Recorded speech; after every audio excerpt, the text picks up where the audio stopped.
Welcome back to Paschim ருசி. இன்னைக்கு பசிம் ருசியில் கடலை பருப்பு பொரித்த குழம்பு எப்படி செய்யறது அப்படின்னு பார்க்க போகிறோம். இதுவும் ஒரு பாரம்பரிய ரெசிபி தான். மழை நேரங்களில் வெஜிடபிள்ஸ் ஃப்ரெஷ்ஷாக கிடைக்கலனாலோ அல்லது நம்ம வெஜிடபிள்ஸ்லாம் எதுவும் போடாமல் ஒரு நாள் ரிலாக்ஸாகவோ அல்லது திடீர் சமையலோ இந்த மாதிரி செய்யலாம். கண்டிப்பாக ட்ரை பண்ணி பாருங்கள், சூப்பராக இருக்கும். வாங்க எப்படி செய்யறதுன்னு பார்க்கலாம். ஒரு பாத்திரத்தில் 1 கப் கடலை பருப்பு, அதாவது 10 நிமிஷம் ஊற வச்சு வேக வச்ச கடலை பருப்பு. இது எந்த அளவுக்கு வெந்திருக்கணும்னா நல்லா வெந்திருக்கணும். ஆனால் ரொம்ப மசியாக அப்படியே குழையாக வெந்திருக்கக்கூடாது, பட் வெந்திருக்கணும் இந்த அளவுக்கு. இது கூட 2 கிளாஸ் தண்ணி, 2 ஸ்பூன் சாம்பார் மிளகாய் தூள், உப்பு சேர்த்து பச்சை வாசம் போகிற வரைக்கும் கொதிக்க விடணும்.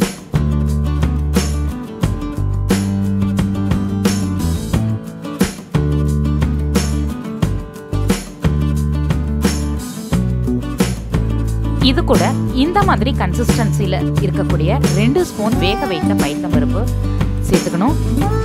1/4 மூடி தேங்காய் துருவல தண்ணி ஊற்றி அரைச்சி அதையும் இது கூட சேர்த்துட்டு 1/4 ஸ்பூன் மஞ்சள் தூள் சேர்த்து பச்சை வாசம் போகிற வரைக்கும் கொதிக்க விடணும்.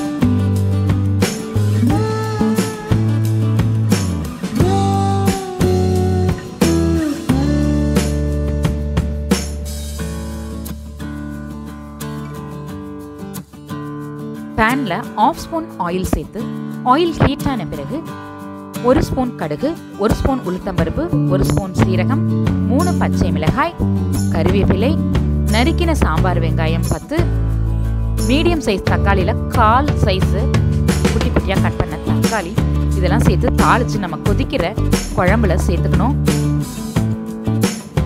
ஜஸ்ட் தாளிக்காமல் நல்லா பொரிச்சு சேர்த்துக்கணும். தாளிச்சு விட்ட உடனே இந்த மாதிரி 1 கை அளவு கொத்தமல்லி தழையை குட்டி குட்டியாக கட் பண்ணி அதில் சேர்த்துக்கணும். இந்த ரெசிபிக்கு கொத்தமல்லி நல்லா கொதிக்கணும், அப்போ தான் நல்லாயிருக்கும். ஸோ தாளித்த உடனே இதை போட்டுட்டு 1 நிமிஷம் கொதிக்க விட்டு நீங்கள் ஸ்டவ் ஆஃப் பண்ணிடலாம்.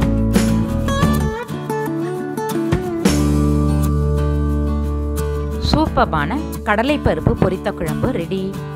இந்த வீடியோ உங்களுக்கு பிடிச்சிருந்தா லைக் பண்ணுங்கள், ஷேர் பண்ணுங்கள். இந்த வீடியோக்கு கீழே உங்களுடைய கருத்துக்களை பதிவிட மறந்துடாதீங்க. வணக்கம்.